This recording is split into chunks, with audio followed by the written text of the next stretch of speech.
Sarah Chen had always been told she was second choice. Growing up in a small farming town in Iowa, she watched military jets streak across the prairie sky and dreamed of flying them. Her father, a mechanic at the local airfield, would shake his head whenever she mentioned becoming a pilot. "Flying is for the boys, Sarah. Girls belong on the ground, keeping things running smooth." But Sarah had fire in her belly that wouldn't be extinguished. She spent every free moment at the airfield, learning about engines, studying flight manuals, and pestering the pilots who landed there for fuel. By age 16, she could identify any aircraft by its engine sound alone. Her grades in math and science were perfect, and she devoured every book about aviation she could find. When the military recruiter came to her high school, Sarah was first in line. The sergeant looked her up and down, clearly skeptical. "You sure you wouldn't rather join the medical corps, miss? We always need good nurses." Sarah's jaw tightened. She had scored higher on the aptitude tests than any student in her school's history, including all the boys who had signed up before her. The flight academy was brutal. Sarah faced instructors who questioned her every move, fellow cadets who whispered she'd never make it, and training exercises designed to break the weak. She crashed during her third solo flight, walking away with a broken wrist and bruised pride. That night, 3 other female cadets quit the program. Sarah stayed. Her flying was technically perfect, but she lacked the aggressive edge the instructors wanted to see. "You fly like you're afraid to break something, Chen," her commander barked after a combat simulation. "Enemy pilots won't give you time to think about every little decision." Sarah nodded, knowing he was right, but something inside her resisted the idea of reckless aggression. When graduation day arrived, Sarah finished 4th in her class. The top 3 pilots were assigned to elite fighter squadrons, destinations they had dreamed about since childhood. Sarah received orders for the reserves, stationed at a quiet base where she would fly backup missions and fill in when regular pilots were unavailable. Her parents attended the ceremony, proud but clearly disappointed that their daughter hadn't achieved the glory they'd hoped for. "At least you'll be safe," her mother whispered as they hugged goodbye. Sarah forced a smile, but inside she felt hollow. All those years of dreaming, studying, and fighting for respect had led to this, being the pilot they called when everyone else was busy. She packed her bags and reported to Riverside Air Base, a sleepy installation where the most exciting thing that happened was weekly training flights over empty desert. Riverside Air Base felt like exile. Sarah's squadron consisted of older pilots marking time until retirement, and younger ones who had washed out of more prestigious assignments. The base commander, Colonel Martinez, was a tired man who seemed more interested in keeping things quiet than pushing his pilots to excel. "We're not here to win wars, Chen," he told her during their first meeting. "We're here to be ready when needed, nothing more." The routine was mind-numbing. Sarah flew patrol missions over empty desert, practiced formations with pilots who had given up caring about precision, and sat through briefings about threats that never materialized. The other pilots were friendly enough, but she could see the defeat in their eyes. They had all been somewhere else first, somewhere that mattered. Her small apartment off base was Spartan and lonely. Sarah filled her evenings reading technical manuals and studying enemy aircraft specifications, while her squadron mates spent their free time at the local bar complaining about their assignments. Sarah immersed herself in every piece of intelligence she could find about foreign military capabilities. She memorized the performance characteristics of dozens of enemy fighters, studied their tactics, and ran combat scenarios in her head. The breaking point came during a training exercise with visiting pilots from an elite squadron. Sarah watched them perform maneuvers she had only read about, their formations tight and aggressive, their confidence palpable. During the debrief, one of the visiting pilots made a joke about the reserve girls who play pilot on weekends. Sarah's cheeks burned, but she said nothing. That night, she called her flight academy roommate Lisa, who was now flying missions in active combat zones. "I feel like I'm wasting away here, Lisa. Every day I get better at flying, but I'm not flying anything that matters." Lisa's voice crackled through the static. "Sarah, you're the best pilot I know. Something will happen that needs your skills. Just be ready when it does." Sarah decided to stop waiting for opportunities and start creating them. She began volunteering for every additional duty, every training mission, every chance to fly. When other pilots called in sick, Sarah was ready to take their place. When experimental aircraft needed test flights, Sarah raised her hand first. She pushed herself harder than anyone expected. flying longer hours and studying more intensively than pilots with twice her experience. The base's maintenance crew noticed her dedication. Chief Mechanic Rodriguez, a grizzled veteran with 30 years of experience, started sharing advanced technical knowledge with her. "Most pilots don't care how the machine works, only that it works," he told her while they examined a new engine design. "But you're different. You understand that knowing your aircraft completely gives you an edge." Sarah absorbed everything he taught her, learning to diagnose problems by sound and feel that other pilots would never notice. Her reputation slowly began to change. Fellow pilots started asking her questions about aircraft performance and combat tactics. The base's younger maintenance staff looked up to her work ethic. Even Colonel Martinez began assigning her to more complex missions, though they were still far from the kind of combat roles she craved. Sarah felt herself becoming a better pilot every day, but she still wondered if anyone would ever notice her skills when they truly mattered. The emergency call came at 3 a.m. Sarah jerked awake to the sound of her secure phone buzzing urgently on the nightstand. Colonel Martinez's voice was tense and sharp, cutting through her sleep-fogged confusion. "Chen, get to base immediately. We have a situation developing on the eastern border. I need every available pilot ready for potential deployment." Sarah dressed quickly, her mind racing. Eastern border meant the disputed territory where tensions had been escalating for months. Intelligence reports suggested enemy forces had been building up their presence, but diplomatic efforts had kept any actual conflict at bay. As she drove through the dark desert toward the base, Sarah felt a mixture of fear and excitement. This might be the moment she had been preparing for. The base was buzzing with activity unlike anything Sarah had seen before. Ground crews were fueling aircraft, loading weapon systems and running pre-flight checks on every available plane. In the briefing room, pilots who usually looked half asleep during morning meetings were now alert and focused. Colonel Martinez stood at the front of the room, his expression grave. "Gentlemen and ladies, we have confirmed reports of enemy aircraft violating our airspace. 3 squadrons of their most advanced fighters crossed the border 2 hours ago and are maintaining an aggressive patrol pattern just inside our territory. Command believes this is either a test of our response capabilities or preparation for a larger offensive action." Sarah felt her heart pounding as Martinez continued the briefing. The enemy pilots were experienced veterans flying state-of-the-art aircraft. Their fighters were faster and more maneuverable than anything stationed at Riverside. Worse, intelligence suggested they were using new, radar jamming technology that had proven effective against other allied forces. "Our primary squadrons are engaged in operations elsewhere and cannot be recalled in time," Martinez explained. "Command is sending reinforcements, but they won't arrive for 6 hours. Until then, we are the only force standing between enemy aircraft and the major city they appear to be targeting." The weight of responsibility settled on the room like a heavy blanket. Sarah listened as Martinez assigned mission roles. The senior pilots would fly the primary intercept missions, while newer pilots would provide support and backup. When he reached her name, Sarah held her breath. "Chen, you'll be flying reserve backup. Stay ready for immediate deployment if any of our primary aircraft develop problems." Once again, she was the reserve. Sarah felt frustration rising in her chest, but she pushed it down. This was not the time for personal disappointment. Lives were at stake, and she would be ready to do whatever was needed. As the briefing ended and pilots rushed to their aircraft, Sarah noticed something that made her stomach clench with worry. The enemy pilots they were facing had names she recognized from intelligence reports. These were not ordinary military aviators, but elite fighters with decades of combat experience. They had never been defeated in aerial combat, and their aircraft were equipped with weapon systems that outclassed anything Riverside had available. Sarah realized that her squadron, composed mainly of reserve pilots and older equipment, was about to face the most dangerous aerial threat in the region. As she walked toward her aircraft, Chief Rodriguez intercepted her. "Sarah, I've been working on your plane all night. She's running better than ever, but..." He paused, looking worried.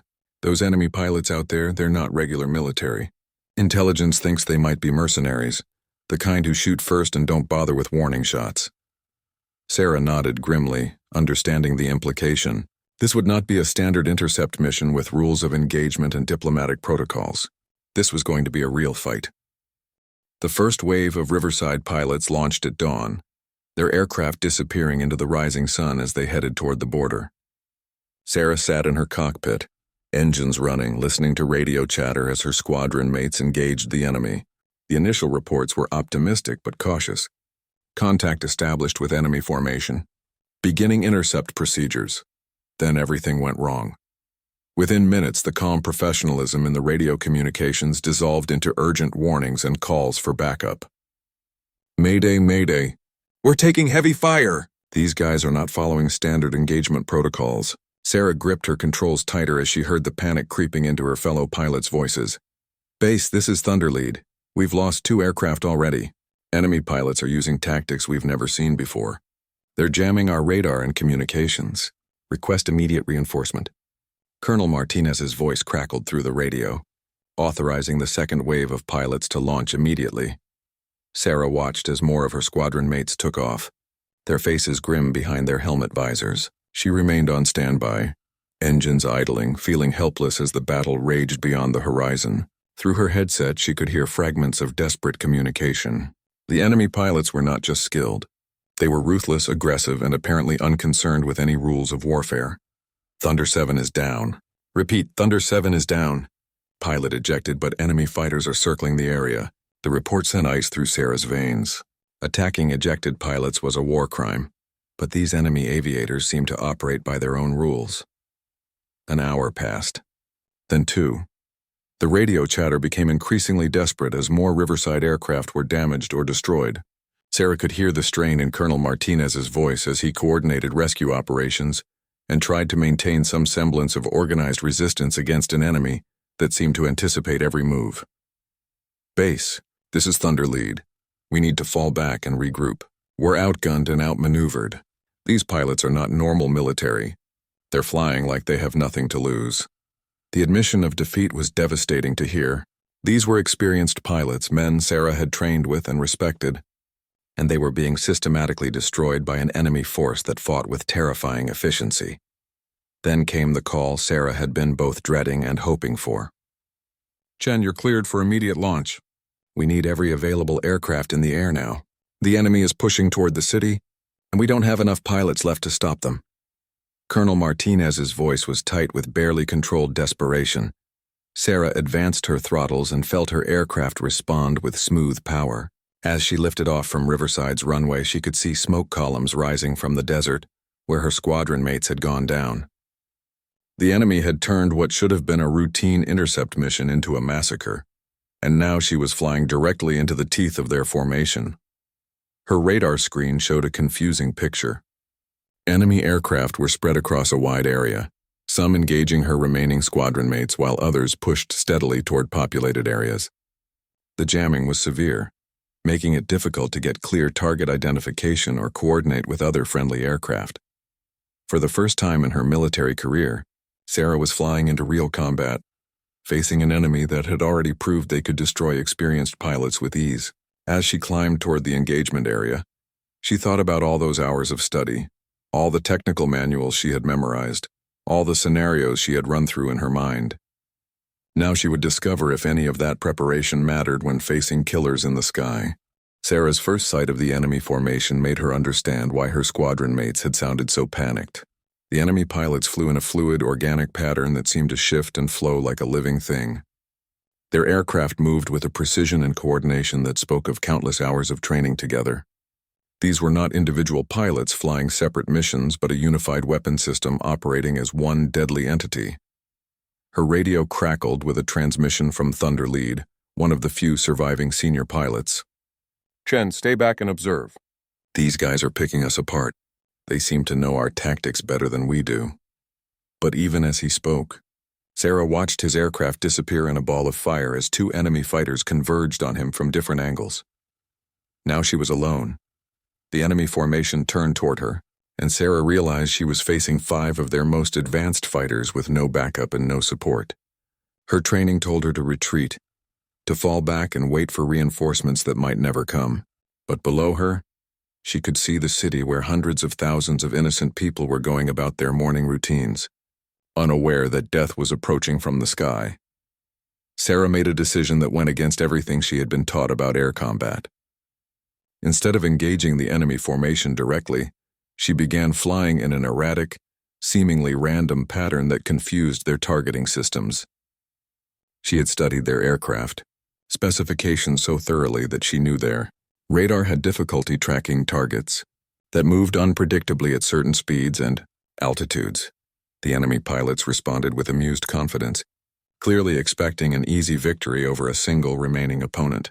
Sarah heard one of them speaking on an open frequency, his accented English filled with contempt. One little bird left flying. This will not take long. But Sarah had advantages the enemy pilots didn't know about. Her aircraft had been modified by Chief Rodriguez using techniques he had learned from decades of maintenance experience. Her engines ran cleaner and more efficiently than standard specifications, giving her slightly better speed and maneuverability. More importantly, her intensive study of enemy tactics had revealed patterns in their flying that they themselves might not be aware of. She waited until the enemy formation split apart to surround her, then executed a maneuver she had practiced thousands of times in simulation, but never attempted in real flight. Rolling inverted and pulling hard negative G-forces, she dropped below their formation and came up behind their leader before they could react. Her first missile struck the lead enemy aircraft dead center, destroying it instantly. The explosion sent debris flying into the path of a second enemy fighter, damaging its engines and forcing the pilot to break off his attack. Suddenly, the odds had shifted from 5 against 1 to 3 against 1. The remaining enemy pilots immediately changed tactics, abandoning their confident coordination in favor of aggressive individual attacks.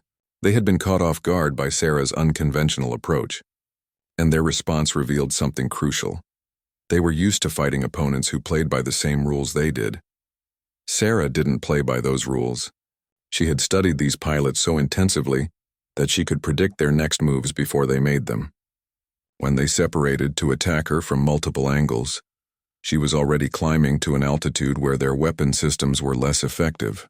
When they tried to box her in using their superior speed, she used thermal updrafts from the desert below to gain energy without burning fuel. What had started as a hopeless last stand was becoming something entirely different.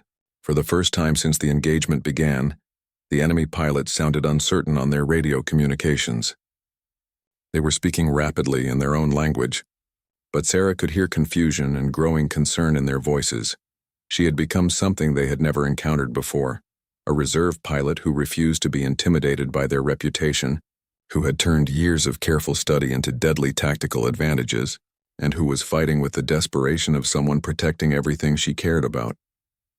The second enemy aircraft fell to Sarah's guns in a screaming dive that ended in the desert sand below. She had used the pilot's own aggression against him, drawing him into a turning fight where her smaller, more agile aircraft could outmaneuver his faster but less responsive fighter. The explosion lit up the morning sky like a second sunrise.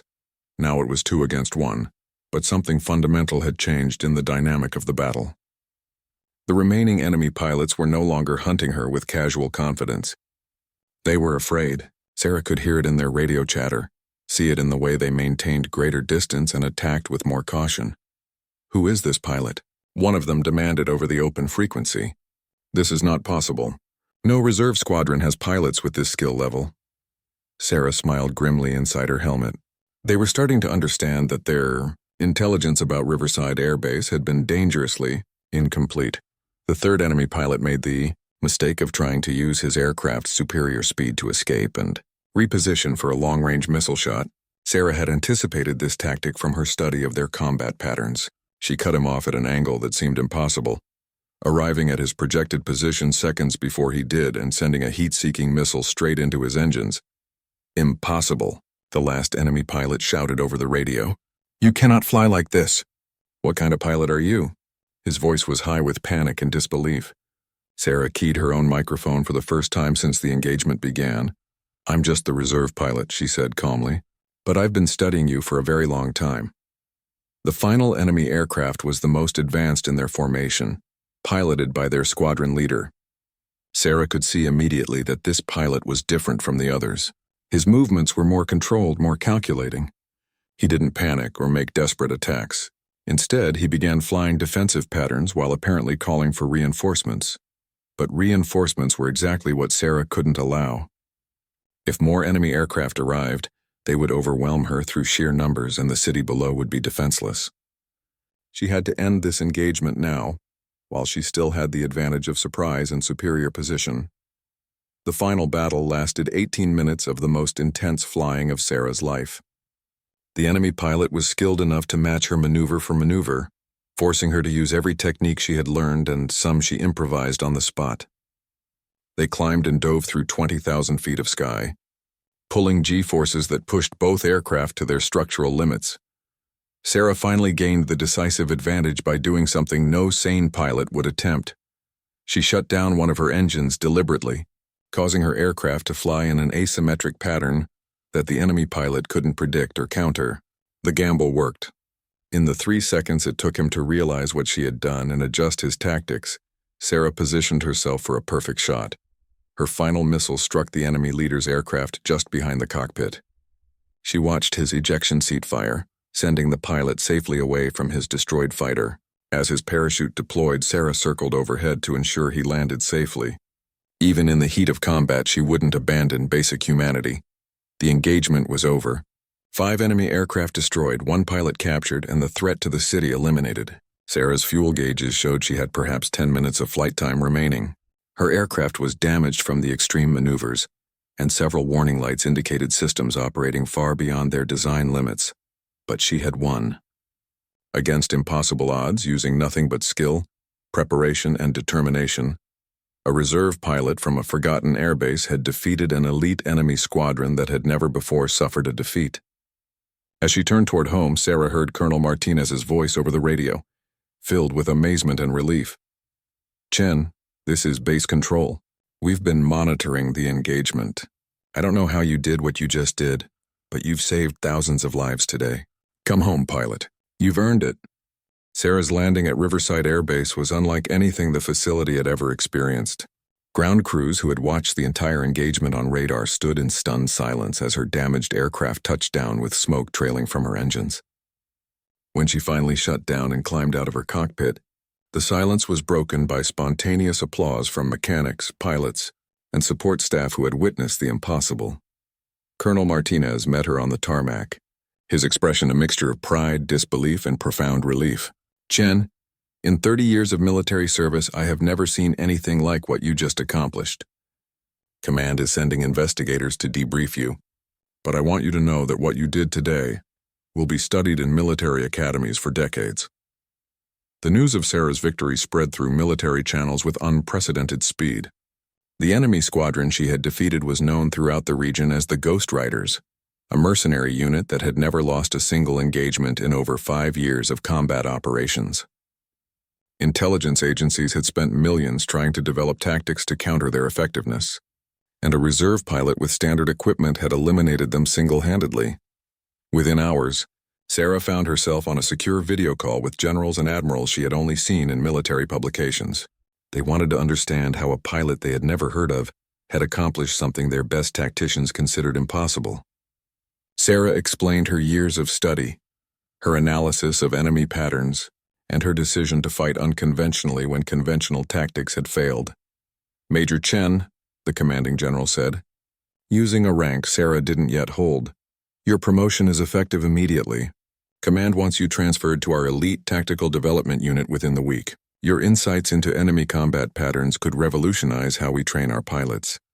But the most profound change came in how other pilots viewed Sarah herself. Word of her victory reached every airbase in the region, and suddenly the reserve pilot became a legend. Enemy forces who had operated with impunity now faced a psychological weapon they couldn't counter. The fear that any engagement might put them against the pilot who had destroyed the invincible Ghost Riders. Intelligence reports began filtering in about enemy communications. Their pilots were now hesitant to engage in combat operations near Riverside's operational area. Some enemy squadrons had reportedly requested transfers to different regions, rather than risk encountering the reserve pilot who kills ghosts. Sarah's name, spoken in hushed tones, had become a source of fear among enemy aviators who had never known defeat before. The captured enemy pilot, during his interrogation, provided perhaps the most telling assessment of what had happened. "Your pilot, she did not fly like a military aviator," he told intelligence officers. She flew like someone who had studied us for years, who knew our aircraft better than we did, who understood our tactics more completely than our own commanders. How do you prepare for an enemy who knows you better than you know yourself? Sarah remained at Riverside for 2 more weeks, training other pilots in the techniques she had developed and helping intelligence analysts understand the weaknesses she had identified in enemy combat doctrine. Every day brought requests for transfers, promotions, and special assignments from commands around the world who wanted to learn from her experience. On her final day at Riverside, Chief Rodriguez approached her with a small metal plate he had machined from parts of her aircraft. Engraved on it were simple words: "Reserve pilot, first to fight, last to quit."